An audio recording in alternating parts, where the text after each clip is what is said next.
मैथिली कार्यक्रम में हम अहाँके फेर स्वागत कऽ रहल छी आ विश्वास करैत छी जे अहाँ सब ई कार्यक्रम सुनबाक लेल तैयार होइब।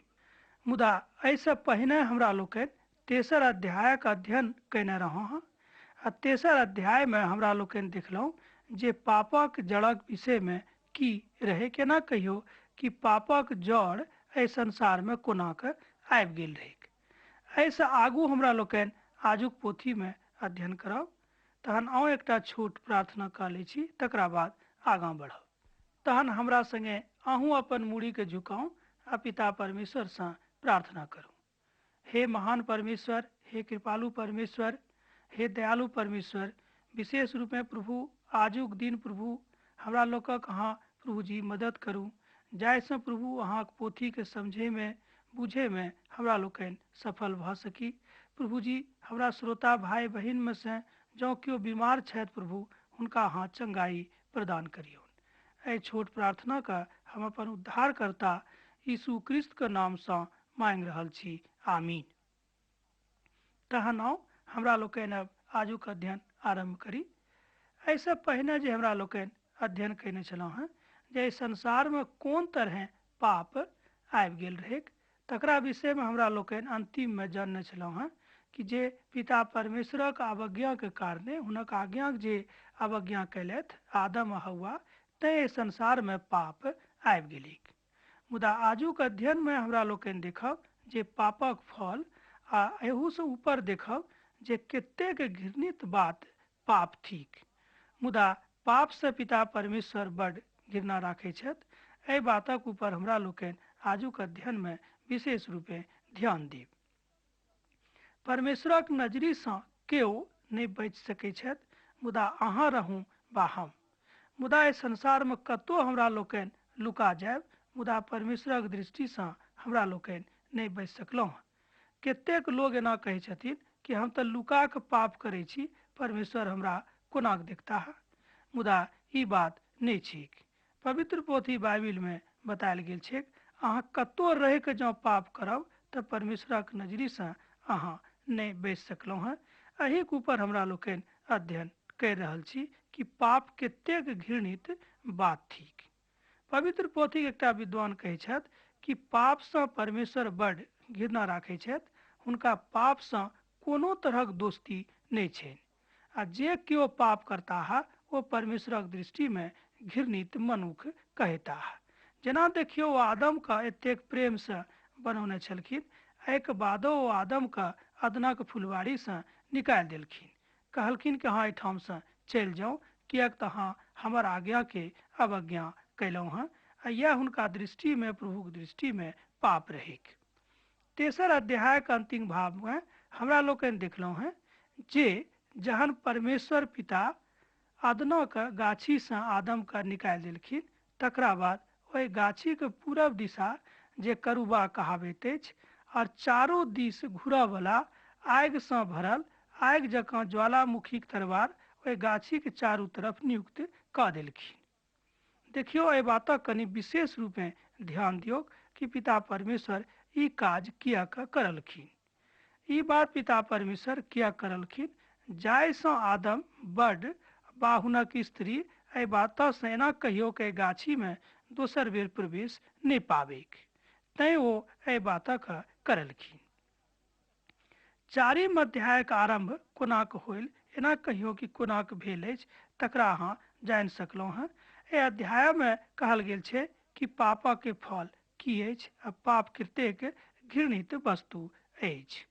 तैँ एकटा पवित्र पोथीके विद्वान कहै छथि कि पापसँ पिता परमेश्वरके कोनो तरहक लगाव नहि अछि आ पापसँ ओ कहियो समझौता सेहो नहि करैवला छथि।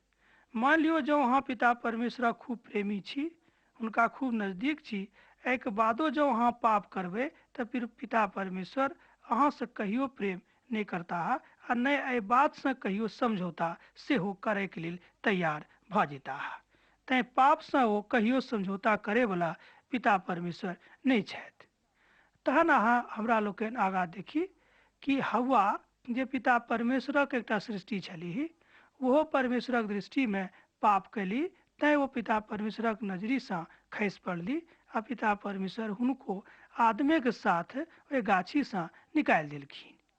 मुदा आदम पिता परमेश्वरक बड़ाई में कहलनि जे हे पिता परमेश्वर, हमरा पुत्र रत्न भेल। देखियो ई कोना भेलै। कनी कालक बाद आदम आ हव्वा जहन स्त्री पुरुषक रूप में रहनाइ आरंभ कऽ देलखिन तऽ हुनका एकटा पुत्र रत्नक प्राप्ति भेलैक। मुदा आदम पिता परमेश्वरक बड़ाई में कहलखिन, हे पिता परमेश्वर, हमरा अहाँ पुत्र रत्न देलहुँ हँ, एहिके लेल हम अहाँके धन्यवाद दऽ रहल छी। यह एकटा बात बुझियो जे बड़ नीक रहैक। एहिके बाद हाबिलक जन्म भेलनि। हाबिल भेड़ बकरी चराबऽ वाला चरवाहा रहत, एना कहियो बनि गेलाह। आर कैन भूमि पर खेती करऽ वाला एना कहियो दुनिया के पहिल किसान बनि गेलाह। इहो हमरा लोकनि बाजि सकलहुँ।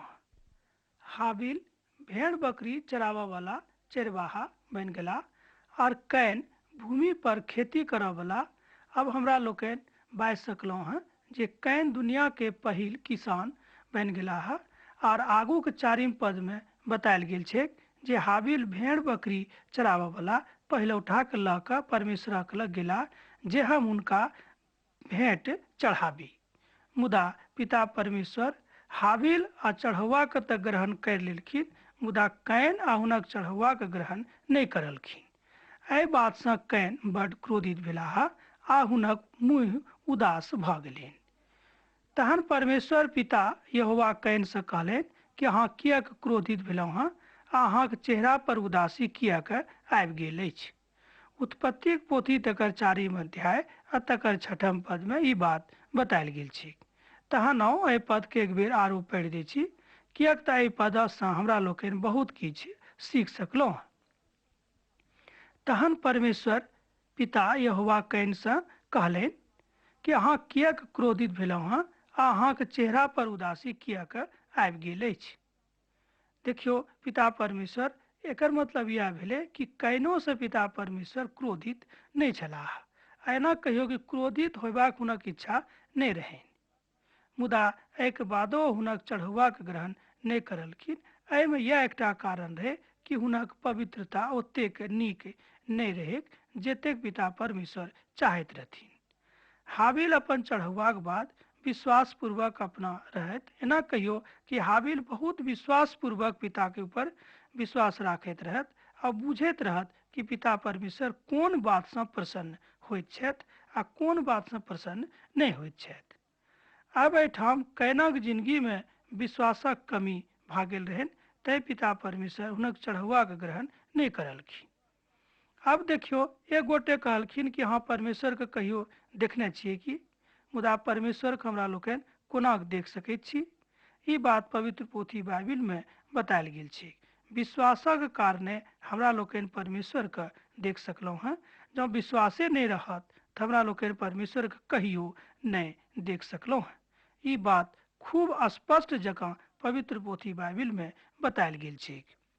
अब प्रश्न उठि रहल अछि जे पिता परमेश्वर हाबिल के चढ़ौआ के तऽ ग्रहण कऽ लेलखिन, मुदा ओ कैनक चढ़ौआ के एना कहियो कि कैनक चढ़ौआ के ग्रहण नहीं करलखिन। 3टा कारण भऽ सकैत अछि। कैनक चढ़ौआ में परमेश्वर पिता से अलग होयबा के भाव रहनि, अर्थात कैन ई भाव से चढ़ौआ के लऽ कऽ आयल रहथिन कि हम तऽ चढ़ौआ लऽ कऽ जा रहल छी, पिता परमेश्वर हमरा से बड़ खुश भऽ जेताह। मुदा हुनका जीवन में घमंड आबि गेल रहनि। तहन अहाँ बाजि सकलहुँ हँ कि एकटा इहो कारण रहे जाहि कारणे पिता परमेश्वर कैनक चढ़ौआ के ग्रहण नहीं करलखिन। आ कैनक चढ़ौआ के नहीं ग्रहण करबाके दोसर कारण रहे जे हम चढ़ावा वाला तऽ छी, मुदा हमरा लोकनि परमेश्वर नहीं छी। मुदा हमरा लोकनि परमेश्वर के किछु नहीं दऽ सकैत छी। मुदा हमरा लोकनि जँ नीक भावना से प्रभुक लग किछु लऽ कऽ जायब तहने ओ ग्रहण करताह, आ जँ नहीं लऽ कऽ जायब तो ग्रहण नहीं करताह। ई बात एना कहियो कैनक मन में नहीं रहनि, तैयो एकटा कारण रहे कि पिता परमेश्वर हुनक चढ़ौआ के ग्रहण नहीं करलखिन। आ तेसर कारण रहे जे मनुख कोनो परमेश्वरक किछु नहीं दऽ सकैत छथि। एना कहियो कि मनुख किएक ने केतबो होशियार भऽ जाय, ओ पिता परमेश्वर के किछु नहीं दऽ सकैत छथि, किएक तो हमर उद्धारकर्ता थिकाह मुदा हमरा लोकनि हुनका सन लऽ सकैत छी, मुदा हमरा लोकनि हुनका किछु नहि दऽ सकैत छी। देबाक जो अछि तऽ हमरा लोकनि अपन नीक भावना आ प्रार्थना आ प्रेम आ श्रद्धा प्रभुके दऽ सकैत छी। यह बात एहिठाम बतायल गेल छै। तैँ यह 3टा मुख्य कारण रहै जाहि कारणे पिता परमेश्वर कैनक चढ़ौआके ग्रहण नहि करलखिन। एहि बातक ऊपर आर बेसी सत्यापन करबाक लेल हमरा लोकनि इब्रानीक पोथी तकर 11 अध्याय के 4 पद में बतायल गेल छै। केना कहियो कि 4 अध्याय में पढ़ि सकलहुँ हँ जो तक की लिखल गेल छै। 11 अध्याय के 4 पद में बतायल गेल छै कि पिता परमेश्वर कोन तरहक बातसँ मनुष्य जातिसँ प्रसन्न होइत छथि। पिता परमेश्वरक धियापुता बनबाक लेल हमरा सब गोटेके हुनका ऊपर विश्वास करऽ पड़तैक आ नव जन्मके एना कहियो सिद्धांतसँ जाय पड़तैक। जँ हमरा लोकनि नव जन्मक सिद्धांतसँ आगाँ नहि जायब तऽ पिता परमेश्वर कहियो हमरा सभक ग्रहण नहि करताह। यह बात पिता परमेश्वर आजुक अध्ययन में अहाँके बता रहल छथि। कैन आ हाबिल दोनों एके माय बाबू के संतान छलाह। कनि देखियो, ई बात बड़ रुचिकर अछि।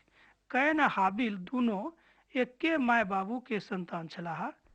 तहन की कारण रहै जे ओ एक गोटे के एना कहियो चढ़ौआके ग्रहण कऽ लेलखिन आ एक गोटे के चढ़ौआके ग्रहण नहि करलखिन। देखियो, एहिठाम विश्वासक बात उठि कऽ आबि रहल अछि। मान लियौ अहाँके 4टा संतान अछि। चारो संतानक स्थिति अलग अलग अछि, हुनक सोच विचार अलग अलग अछि। मुदा जँ सब केओ के सोच एके जकाँ भऽ जायत कि पिता परमेश्वरसँ हम प्रेम करब तऽ चारू के चढ़ौआ के पिता परमेश्वर ग्रहण करताह। आ जँ मान लियौ चारू में से एकेटा के बात नीक अछि तहन एकेटा के चढ़ौआ के पिता परमेश्वर ग्रहण करताह।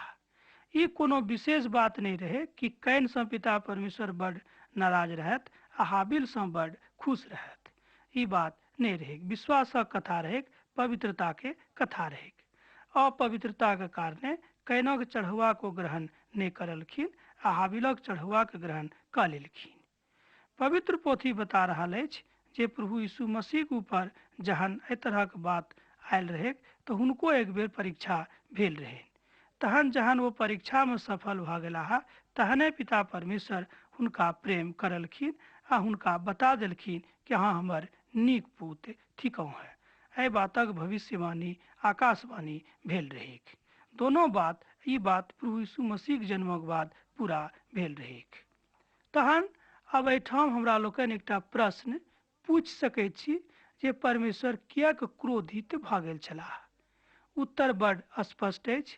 किएक तऽ कैनक जिंदगी में अपवित्रता रहनि आ हाबिलक जिंदगी में पवित्रता रहनि, मुदा दोनों एके माय बाबू के संतान छलाह।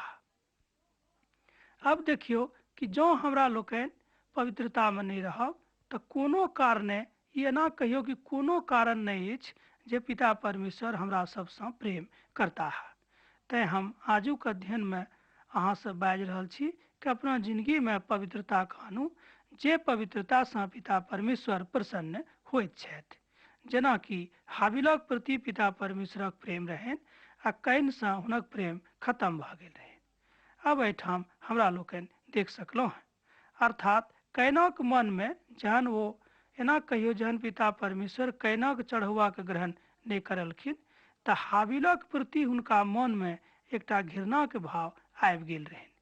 हाबिलक प्रति एतेक ईर्ष्या हुनका हृदय में उत्पन्न भऽ गेल रहनि जे हुनका हम की कऽ दियौ, एना कहियो कि एतेक तमसा गेलखिन जे हाबिल से ओ बदला लेबाक इच्छा सोचि लेलखिन।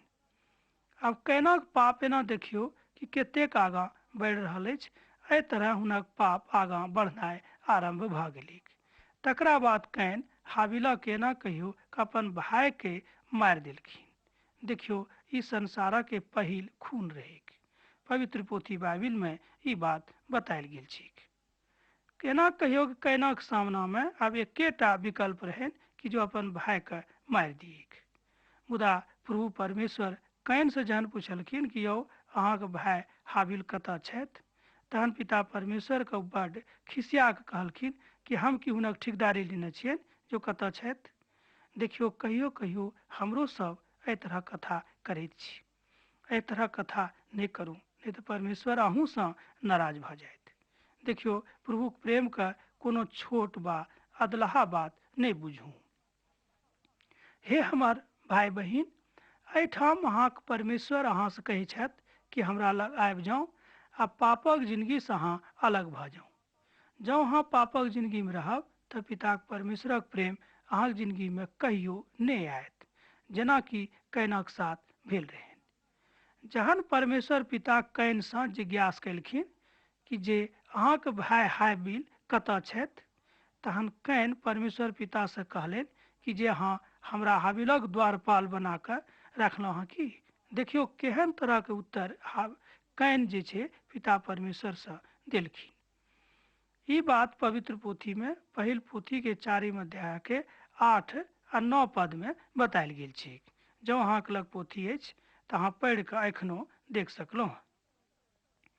अब कनेक उत्तर से एना कहियो हुनक उत्तर से पिता परमेश्वर बहुत एना कहियो कि उनका मन में बहुत बात आबि गेलन जे एकर हम अब की करिए। होइत अछि जे कैन के मन में एहि तरहक बात कतऽ से आबि गेल। ई बात ईर्ष्या के कारणे आवल रहन।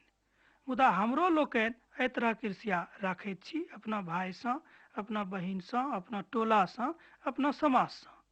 कहैत छियै देखियो हुनका जिंदगी में कतेक काज भऽ रहल छनि, मुदा हमरा जिंदगी में कोनो तरहक काज नहीं भऽ रहल अछि। तहन हम अहाँ से कहब कि प्रभु अहूँ से प्रेम करैत छथि। प्रभुक ऊपर अहाँ आसरा राखू, अहूँक जिंदगी में खूब नीक नीक बा पैघ पैघ काज होइत, एहिसँ अहाँ निराश नहीं हो। किएक तऽ पिता परमेश्वर निराश करे वाला परमेश्वर नहीं छथि, ओ न्यायी परमेश्वर छथि। और जे नव वाचा के मध्य एना कहियो जे प्रभु यीशु मसीह हमरा सभक लेल आबि गेल छथिन, तहन हमरा लोकनि हुनक सोनित सँ हुनक जे हमरा लोकक लेल ओ सोनित बहलखिन तकरा से हमरा लोकनि उद्धार पाबि सकलहुँ हँ। हुनक सोनितक कारणे हमरा लोकनि खूब शांति में एना कहियो खूब नीक जकाँ जिंदगी बिता सकलहुँ हँ। इब्रानियों के पोथी तकर 12 अध्याय आ तकर 24 पद में ई बात बतायल गेल छै। यह थिक विश्वास के कथा आ परमेश्वर के विचार। 4 अध्याय के 12 पद में वो कहलन, ओ मतलब भेल पिता परमेश्वर, वो कहलन कैन से कहलखिन कि अहाँ किएक नहीं एना कहियो भूमि के ऊपर खेती करू, एहिके बादो अहाँके पूर्ण उपज नहीं मिलत और अहाँ पृथ्वी पर एम्हर उम्हर घूरैत रहब, एना कहियो कि घूरऽ वाला भगौड़ा भ जायब। उत्पत्ति पोथी तकर 4 अध्याय तकर 12 पद में ई बात बतायल गेल छै। अर्थात एहिठाम यह भेलै कि पिता परमेश्वर कैन के श्राप दऽ देलखिन। तहन कैन यहोवा परमेश्वर से कहलखिन, हमर दंड एतेक अहाँ नहीं दिअ जे हम नहीं सहि सकी। पिता परमेश्वर एहि बातक के उत्तर सेहो पवित्र पोथी बाइबिल में देने छथिन। जे केओ हमरा देख कऽ हमरा ऊपर बरसत, हमरा ऊपर घात करत, एहि तरह के हमरा अहाँ श्राप नहीं दिअ। उत्पत्ति पोथी तकर 4 अध्याय तकर 14 पद में बतायल गेल छै। तहन परमेश्वर कहलन, अब जे कियो कैनक ऊपर घात करतेक हुनका से हम 7 गुना बदला लेवल जेतेक। और पिता परमेश्वर ई बात कैन के बता देने रहथिन। उत्पत्ति पोथी तकर 4 अध्याय आ तकर 15 पद में अहाँ एहि बातक देख सकलहुँ। अब अहूँ कनिक हमरा लोकनि एहि पदक मूल्यांकन करी, व्याख्या करी। पिता परमेश्वर देखियो कैन के श्राप सेहो दऽ देलखिन, मुदा हुनक बचक उपाय सेहो बता देलखिन। तऽ एहिठाम एकटा बात स्पष्ट होइत अछि कि प्रभु परमेश्वर मनुष्य जाति से खूब प्रेम करैत छथि, मुदा पापक कारणे जँ हमरा लोकनि पाप करैत छी तैँ पिता परमेश्वर हमरा सबसँ घृणा करैत छथि। पवित्र पोथी के एकटा विद्वान कहैत छथिन कि अहाँ केतबो नीक मनुष्य छी, जँ अहाँ पाप करब तऽ पिता परमेश्वर अहाँ से प्रेम नहीं करता है। एहि बात से अहाँ निश्चिंत रहू कि प्रभु अहाँ से प्रेम करता है, कहियो नहीं करता जँ अहाँ पापक जिंदगी बिता रहल छी। एहि बात से प्रभु परमेश्वरक दयालुता अहाँके ऊपर कहियो नहीं आयत। ई घटनाक्रमक बाद कैन यहोवा परमेश्वर से एना कहियो नजर मिलावा लायक नहीं रहला और वो ओतऽ से चलि गेला जे अदनक गाछी से पूरब दिशा में रहेक। अब एहिठाम एकटा बात बड्ड गंभीर अछि जे कैन अपन पापक कारणे परमेश्वरक नजरिसँ हुनका दृष्टिसँ खसि पड़लाह। ई बात की अहूँक जिंदगीमे अछि वा हमरा जिंदगीमे अछि, एहि बातक कनि अहाँ विचार करियौ। प्रार्थनाक साथ अपना जिंदगीके देखियौ कि सचमुचमे की हमरा लोकनि प्रभुक साथ छी, बाकी सत्य रूपे हमरा लोकनि प्रभुसँ प्रेम करैत छी, वा मुँहेटासँ कहै छी प्रभुसँ हमरा बड्ड प्रेम अछि। तहन कैन एना कहियो वा एना हुनका जीवनमे आबि गेलनि जो पिता परमेश्वरसँ अलग भऽ गेलखिन। एहिसँ हुनका जिंदगीमे तरह तरहक तकलीफ आबि गेलैक। उत्पत्तिक पोथी तकर 4 अध्याय आ तकर 17 पदके अहाँ खूब नीक जकाँ पढ़बै तऽ एहि बातके जानि सकलहुँ हँ। हाँ, एक बेर हम अहाँके लेल पढ़ि दै छी। तहन कैन अपन पत्नीके लग गेलाह आ हुनका एकटा पुत्र रत्न भेलनि, जिनक नाम ओ हनोक राखलखिन। तऽ कैन एकटा नगरीके बसौलखिन, जाहि नगरीक नाम ओ अपन बेटाक नामसँ हनोक राखलखिन। तहन देखियौ आगाँके जिंदगी हमरा लोकनि देख रहल छी कि कैनोक जिंदगीमे पिता परमेश्वरक आशीष आबि गेलनि। किएक तऽ भऽ सकैत अछि ताहि कालमे कैन पिता परमेश्वरक आज्ञाके अवज्ञा करैवला नहि, मुदा हुनक आज्ञाके मानैवला मनुष्य बनि गेल होताह। अर्थात कैन जे प्रभुके विरुद्ध बहुत खराब खराब काज कयने रहथिन, एहिके बादो पिता परमेश्वर हुनका माफ कऽ देलखिन। वह परमेश्वर चाहै छथि जे अहूँके माफ कऽ दी, किएक तऽ पिता परमेश्वर माफ करैवला परमेश्वर छथि। मुदा हुनक माफीसँ अहाँ बचि सकलहुँ हँ। हुनक एना कहियो हुनक श्रापसँ अहाँ बचि सकलहुँ हँ आ हुनक माफीसँ अहाँ आगाँ बढ़ि सकलहुँ हँ। पिता परमेश्वर माफ करैवला परमेश्वर छथि, एहि बातक ऊपर अहाँ संदेह नहि राखब। अब एहिठाम यह कहब कि आधुक अध्ययनमे हमरा लोकनि सिखलहुँ हँ कि जे हनोक जे हुनक जन्म भेलनि कैनके द्वारा, एना कहियो हनोक कैनाके पुत्र छलाह। तहन हुनका जिंदगीमे बहुत नीक नीक काज आगाँ जाके भेलैक, तकरा हमरा लोकनि अगला अध्यायमे पढ़ब, सुनब आ सीखब। अब तऽ आजुक अध्ययन हम एहिठाम समाप्त करि रहल छी। जँ एक बादो अहाँके मोनमे कोनो तरहक प्रश्न हुए तऽ हमरा एहिठाम लिखब, हमरा एहिठाम पाती लिखब, हम अहाँके लेल प्रार्थना करैत रहब। आउ प्रार्थनाके साथ आजुक वचनक अध्ययन समाप्त करि रहल छी। हे प्रभु परमेश्वर, हमरा सब गोटेके ऊपर प्रभु अहाँ विशेष रूपमे दया करू प्रभु, जाहिसँ प्रभु अहाँके वचन समझैमे वा बुझैमे हमरा लोकनि सफल भऽ सकी। एहि छोट प्रार्थनाके हम अपन उद्धारकर्ता यीशु ख्रिस्तके नामसँ मांगि रहल छी। आमीन।